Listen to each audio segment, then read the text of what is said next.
أعوذ بالله من الشيطان الرجيم.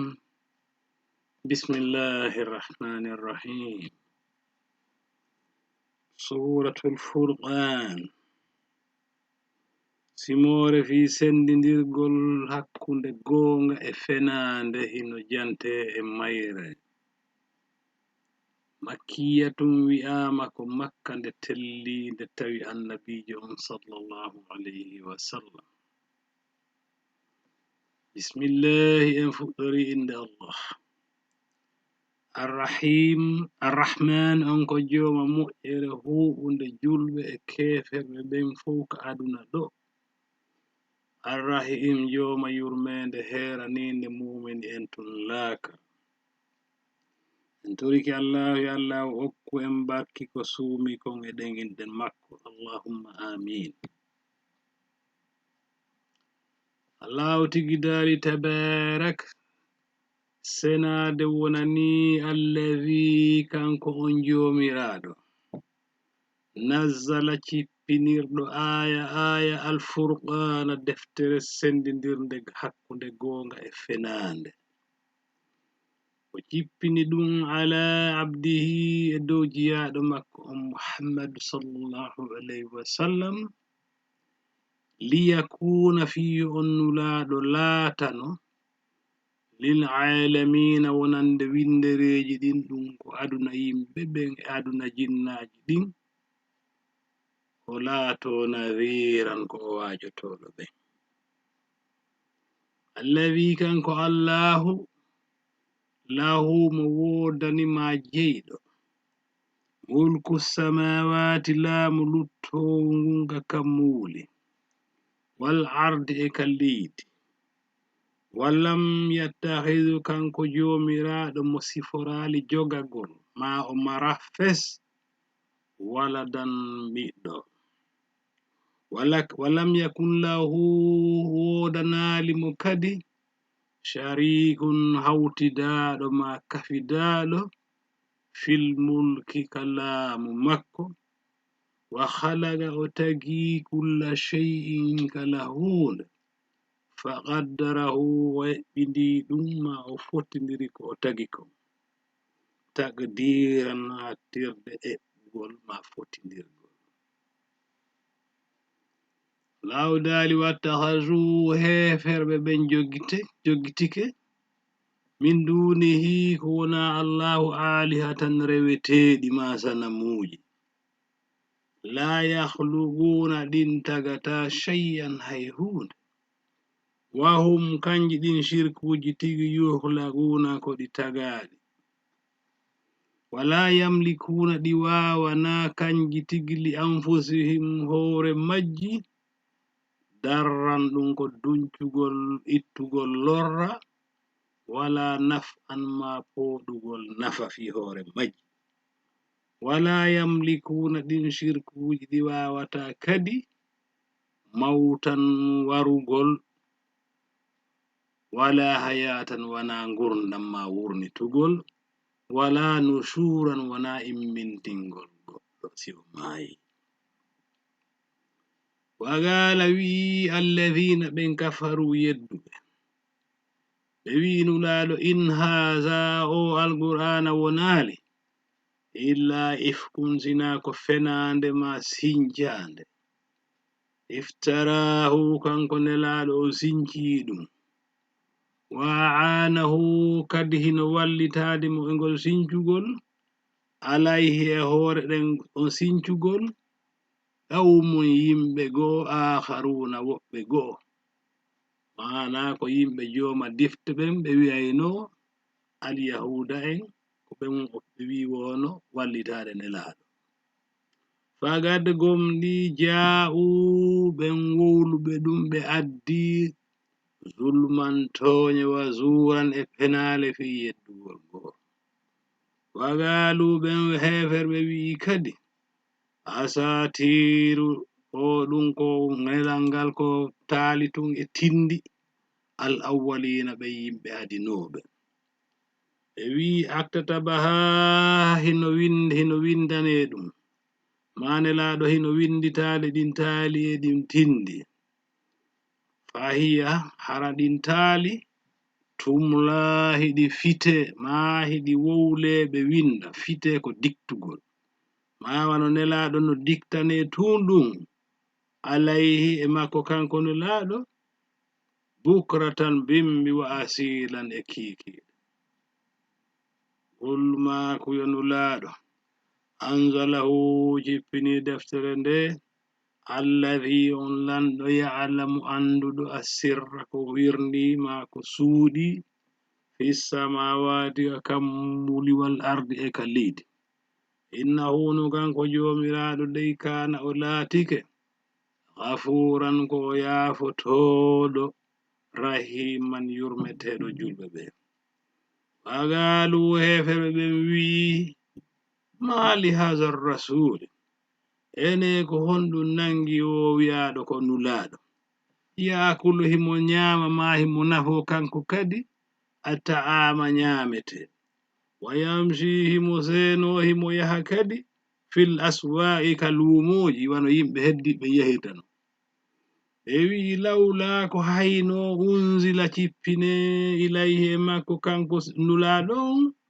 malakun malaikankejo fayakuna on laato ma'ahu wonde makko kanko nelaɗo naziran ko o wajotoɗo ma hulɓinowo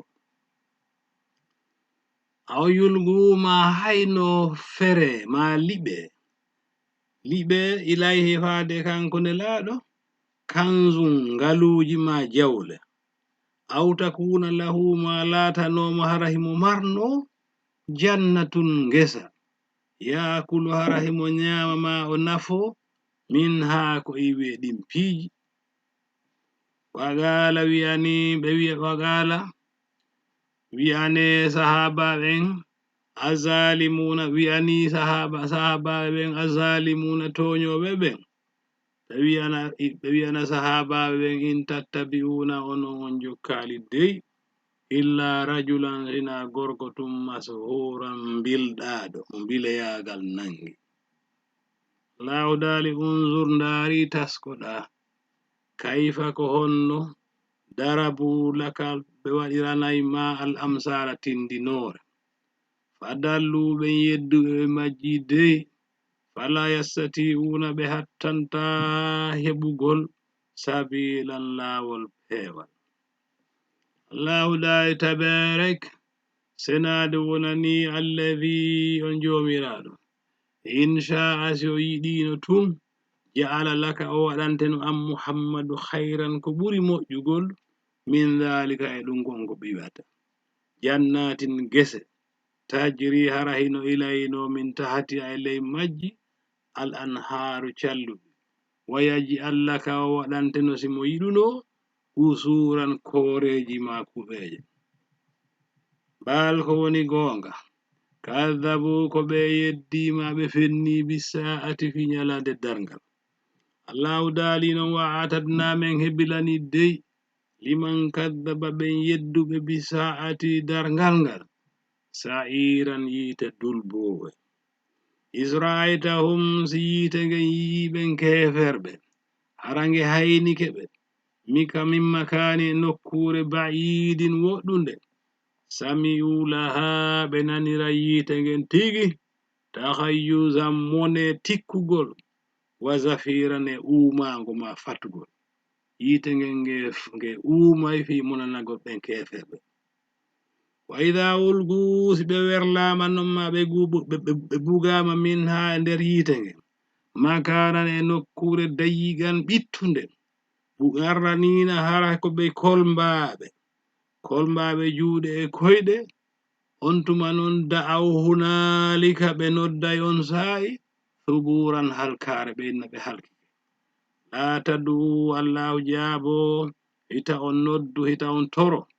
al yawma hande suburan halkare wahidan wotere wadu nodde ma toro ɗon suburan halakuye kathiran hewɗo ma ɗuɗɗo qul ma ko yonulaɗo adhalika ene ko ɗin kambaji lette allah khairun ɓuri moƴƴugol am jannatuka ko aljannaji alkhuldi luttoji ɗin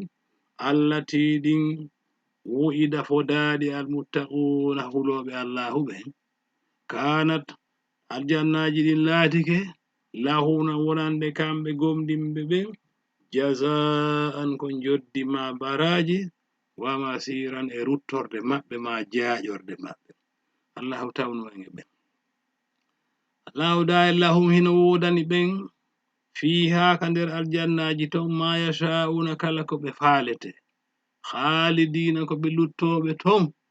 kana ɗum laatike ala rabbika e jeyɗo ma on wa'adan ɗum ko fodore mas'ulan landitetende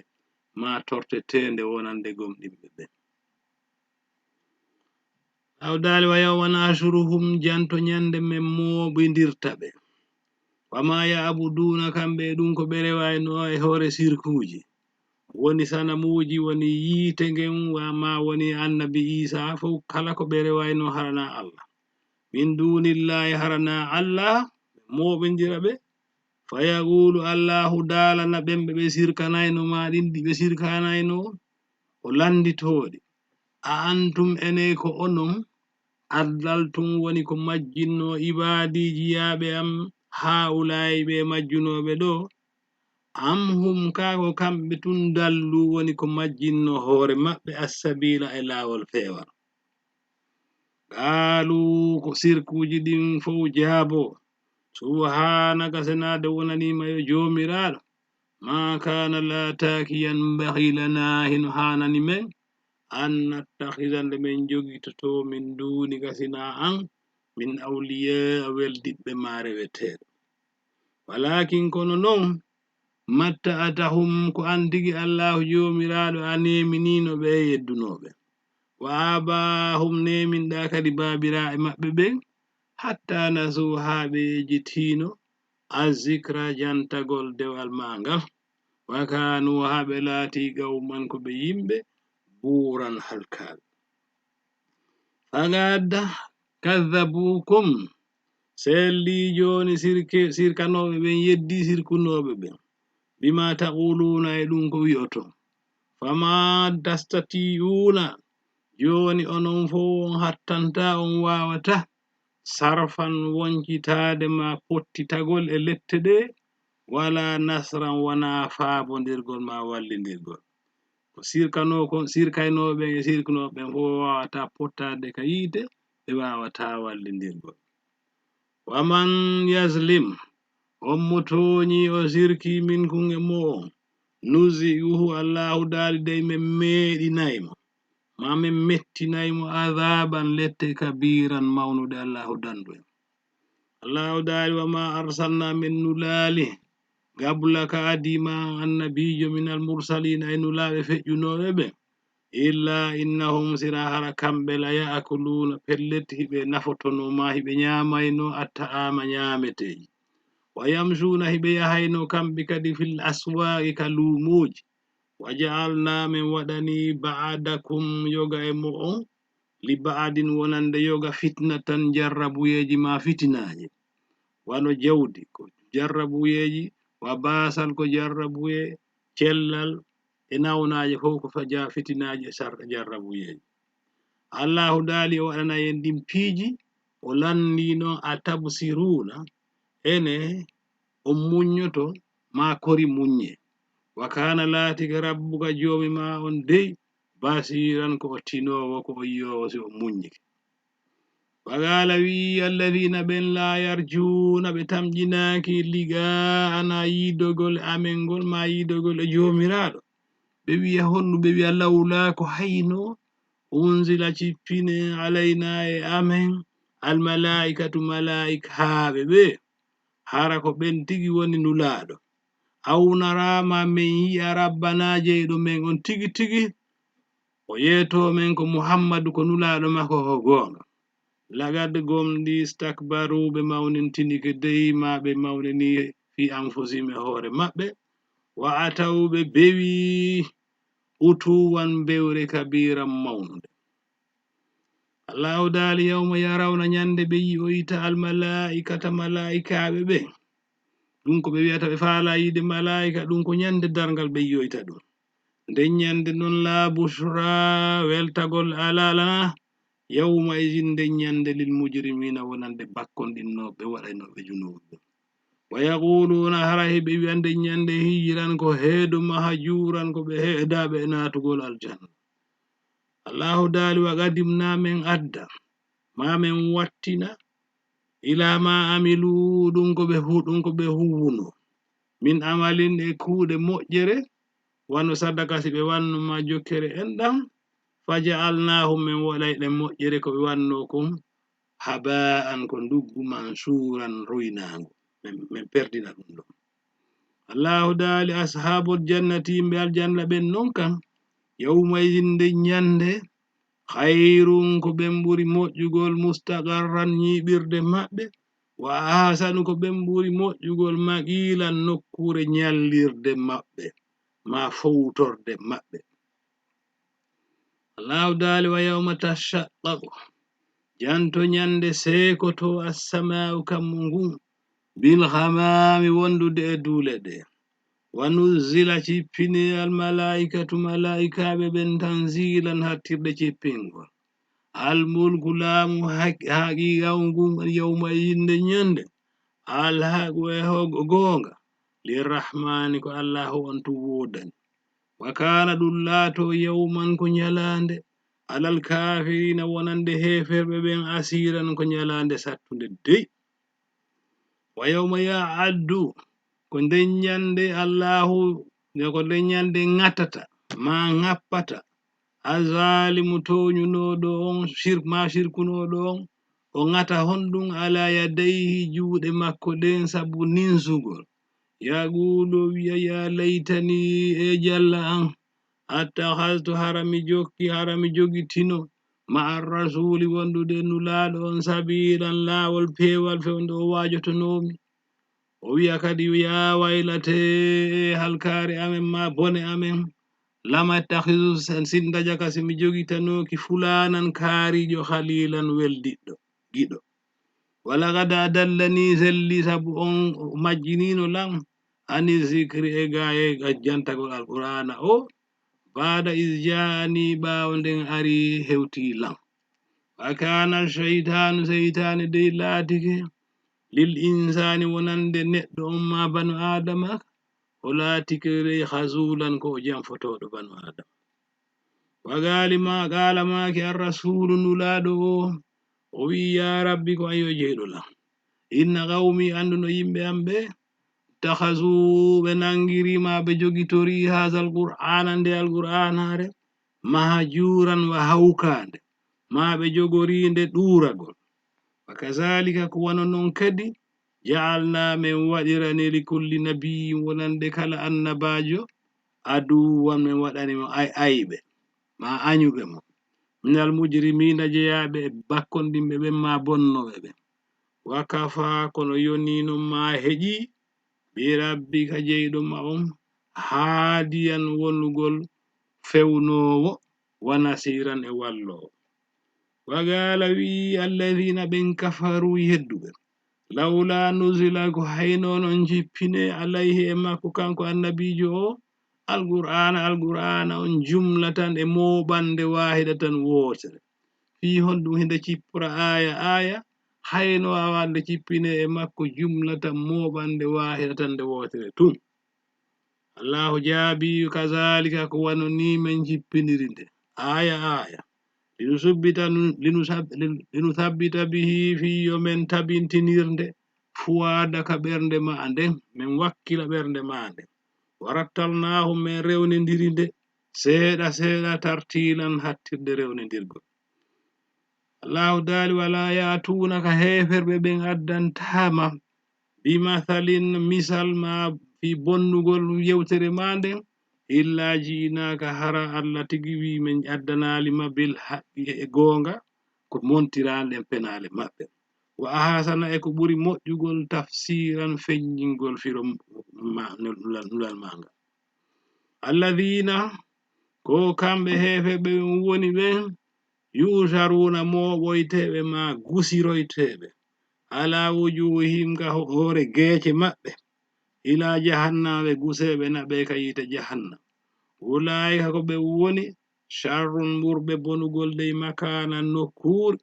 wa adallu kamɓe ɓurata majjugol sabilan laawol. Allahu dayi walakad atayna gomɗi men okkino Musa annabi Musa alkitaba deftere tawreta nde waja'alna min waɗi ma'ahu wondude makko kanko annabi Musa akhahu musidɗo makko on Haruna annabi Haruna min waɗi on ɗum waziran ko o wallowo singa makko. Faqulna min dali izhaba on ɗiɗo sene ma yahe ilal qawmi e faade ɓe yimɓe alladhina ɓen kadhabu yeddunoɓe bi ayatina en ayaji amen ɗen fadammarnahum min halki ɓen tadmiran hattirde halkugol. wa qawma nuhi janto kadi fi yimɓe annabi nuhu ɓe lamma kadhabu tuma ɓe yedduno arrusula nulaɓe ɓe akhraqnahum min yooli ɓe ma min loƴi ɓe waja'alnahum min waɗi ɓe kamɓe kadi wonande linnasi wonande yimɓe aroɓe ɓawo maɓɓe ɓen ayatan ɓe woni mande ko taskete ko miijite. Watadna min marani non ma min hebilani lidhalimina toñoɓen adaban lettem aliman musuɗen torki Allah wallahu danɗo. wa adan jando kadi fi adiyankoɓe ɓe ɓen ko yimɓe annabi huudi ɓe wa thamuda e thamudiyankoɓe ɓe ɓen wan andirɗen non ko yimɓe annabi salihu wa ashaba rasi e yimɓe woyndu wiyetendu non ka tafsir no wiye no woɓɓe no wiya ko yimɓe annabi shuaibu ɓe on tafsir Jalalaini ko wi no gasa ko yimɓe annabi shuaibu ɓen wona wiyede wa qurunan e gire goo bayna dhalika wonɓe hakkunde ɓen annabaɓe siɗlintaɓe kathiran ko heewi wa kulla kala goto e ɗen gire darabna lahu min banginanino ɗum al amthala tindinoje ɗen wa kulla e kala goto e ɓen fof yeddunoɓe tabbarna min halkino ɗum tatbiran hattirde halkugo. Allahu dayi walakad gomdi a taw men heferɓe ɓen ari ma ɓe yi alal qariyati llati e nden saare annabi Lut umtirat ka saƴinano e muɗum matara sawɓe ndiyan saƴugol lette. wa Allahu dayi afalam yakunu ene ɓe latanoki yarawna ha hiɓe yi'a on kaawe bal ko woni gonga kanu ko ɓe laatike layar juna ɓe haɓɓe ɓe layar juna ɓe tanjinanoki kamɓe nusuran immitagol ngol ko gonga. wa idha ra'u kasi ɓe heferɓe ɓe yima annabijo yima hiɗa nodda e dina kamma hiɗa waajo in yattabi'unaka ɓe jogitortama am illa huzuwan sina ko jalnori e samaka. hadha allazi ɓe wi'a ene hara ko o neɗɗo ba'atha Allahu woni mo Allahu immini rasulan hara ko nelaɗo in kaada pelletti o embino ma o falama liyudillana majjingol enen o tertina en an alihatina e reweteɗi men sanamuji men ɗi lawla an sabarna si tawno nane fi en sattinike alayha eɗen sanamuji harayno en accitino sawfa ya'lamuna Allahu dali aray pelletti ɓe anday hina yarawna sa'i ɓe yi'oyta al adaba lette ɗen man adallu ko hombo ɓuri majjugol sabilan e lawol. ara'ayta ene atinali ma yeeto lan man ittakhadha on jogitiɗo ma waɗuɗo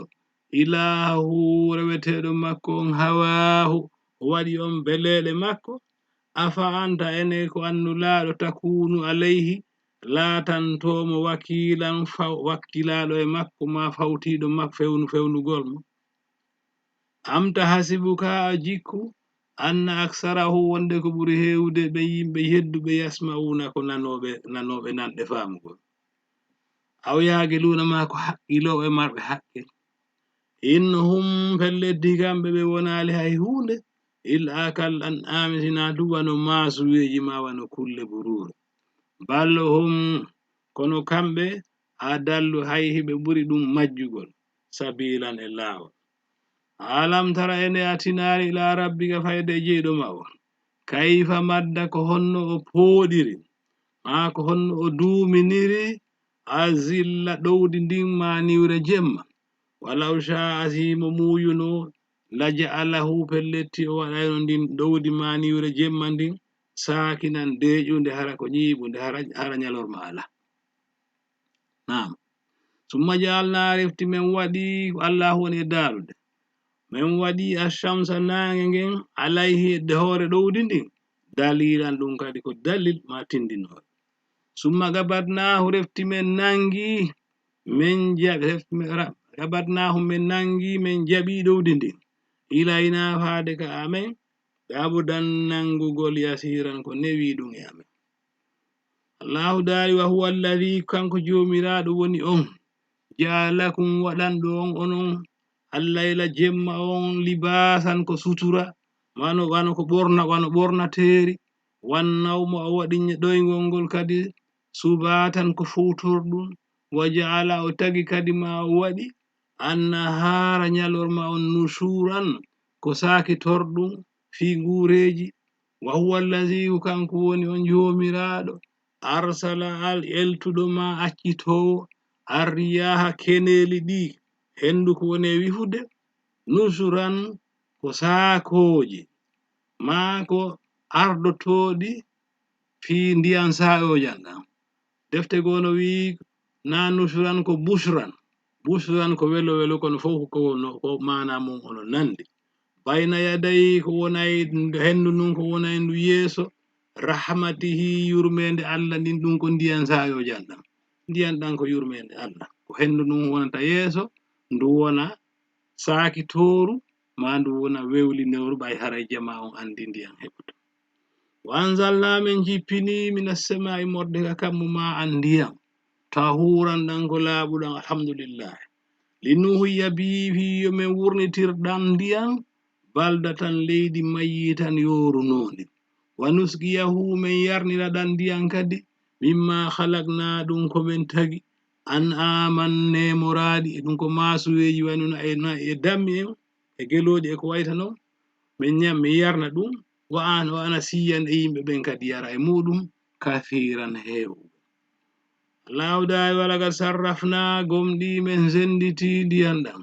baynahum hakkundeji maɓɓe liyazakkaru fi yoɓe anditu ɓe yetta Allah fa aba kono salike aktharu nasi ko ɓuri hewde yimɓe ɓe illa kufuran sina tun dullugol ma yeddugol Allah law shina Allah dalsi men muhino laba asna pelleti men nulayno fi kulli gariyatin e kala sare nadhiran wajotoɗo wala tuti wo hita ɗofto dey alkafirina heɓeferɓe ɓe wajahidhum tinno haɓude maɓɓe bihi sabu alqur'ana o jihadan hawre kabiran mawnunde wa huwa alladhi ko Allahu jomiraɗo o woni maraja woni wurtuɗo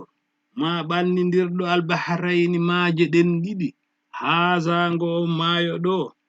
azbun ko welgo furatun welgo jem wa hadha ngo yam maayo ɗa milhun ko haɗugo ujajun milhun ko haɗugo wa lanɗam goya ko ujajun goya ko lammungo wajala o wa tagi baynahuma hakkude maaje ɗen ɗiɗi barsakhan kerol wa hijran e heedo mahjuran heedaygo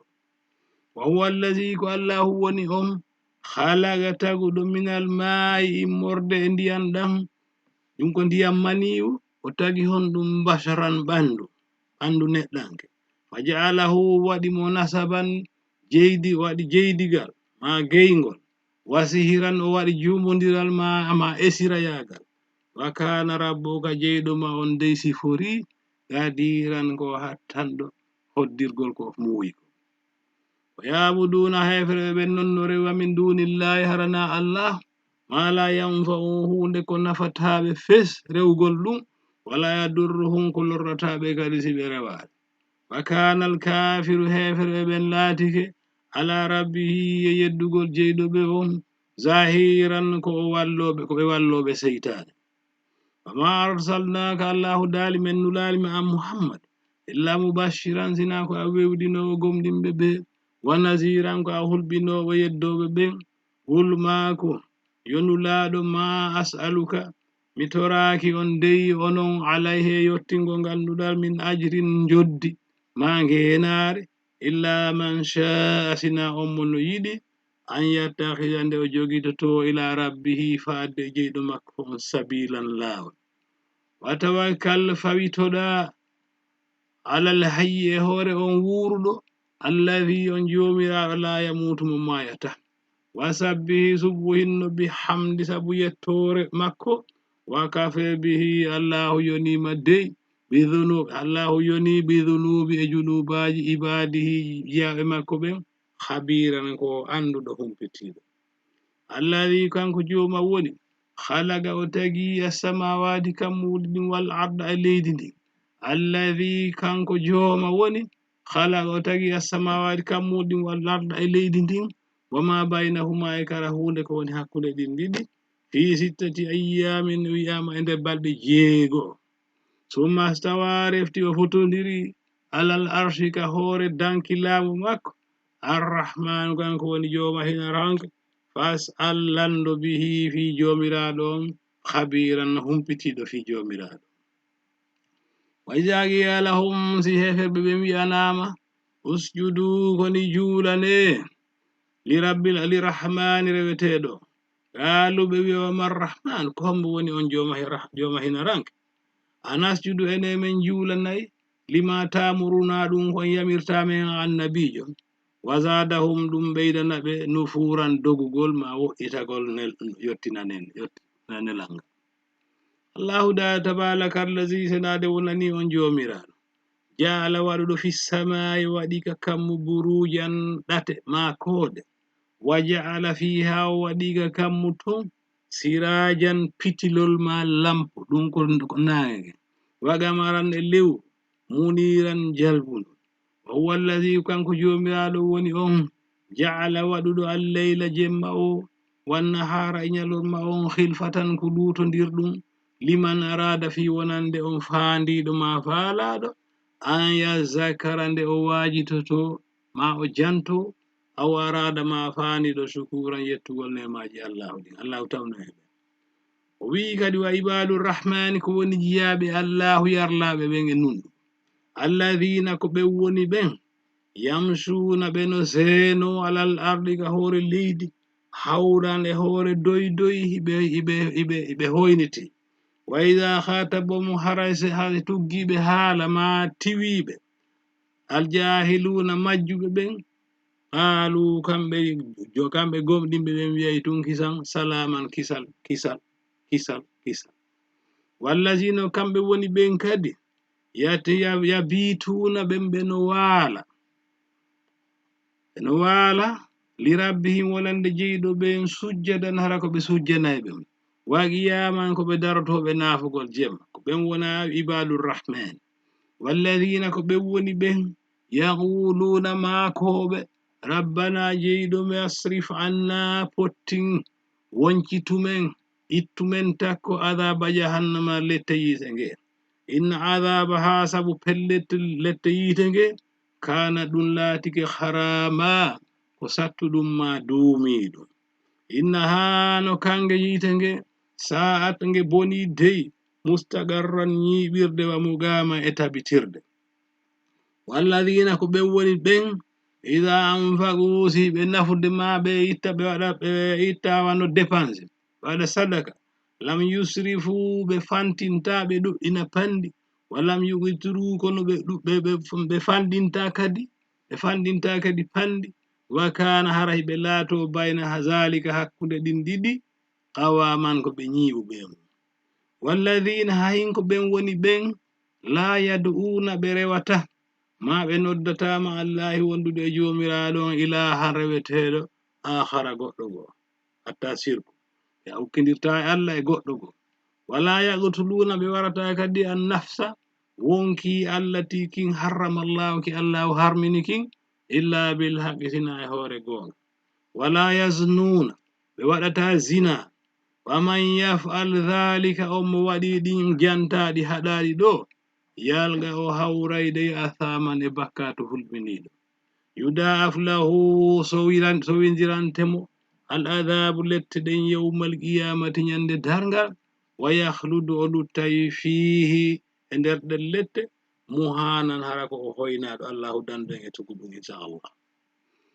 الله دالنو إلا من تاب سنا أن توبد وآمن أقومدين وعمل أهويس أملا كوغر صالحا مؤجر فأولئك هراي بن دون كدي يبدل الله واتتنايبه سيئاتهم بني مبدين حسنات مؤجري وكان الله سيفوري غفورا كو يافو تولو غومدين بebe rahiman yurmetedo الله دالي ومن تاب أمه فاندي ومن تاب أمه فاي نون أتوبي وعمل هو صالحا كمو يسدو فإنه هراي يتوب روتو إلى الله فادي الله متابا كو روتيدو ما كو توبو والذين بن غمدين الله لا يشهدون بسيدي ستاكو دي الزور فناند seedi to hara goddum ko gonga harabe andi ko fenande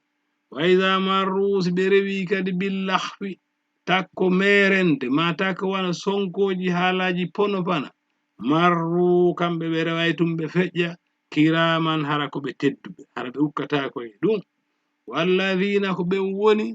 iza dhukiru hara si jantama dey ma wajurama bi ayati rabbihim ayaje jomi mabbe on lam yakhirru be suyata alaiha den ayeje an tawa ko be faadinibe wa umyanan hara ko be wuminibe wallazina ko ben goni ben yaquluna wiyaybe rabbana jomi ame hablana okumem min azwajina e sonnabe amen be wa zurriyatina e jiidi amen din hokkamen gurrata ayunin buɓinta gite ma ko wuɓinta ɓernde wajalna waɗan men lil muttaqina wonande huloɓe allahu ɓe imaman ko men yentintiɓe ko men ma ko men ardiɓe ulaika ɓen sifaɓe sifa ɗum yujuzawna ɓe yoɓoyte alhurfata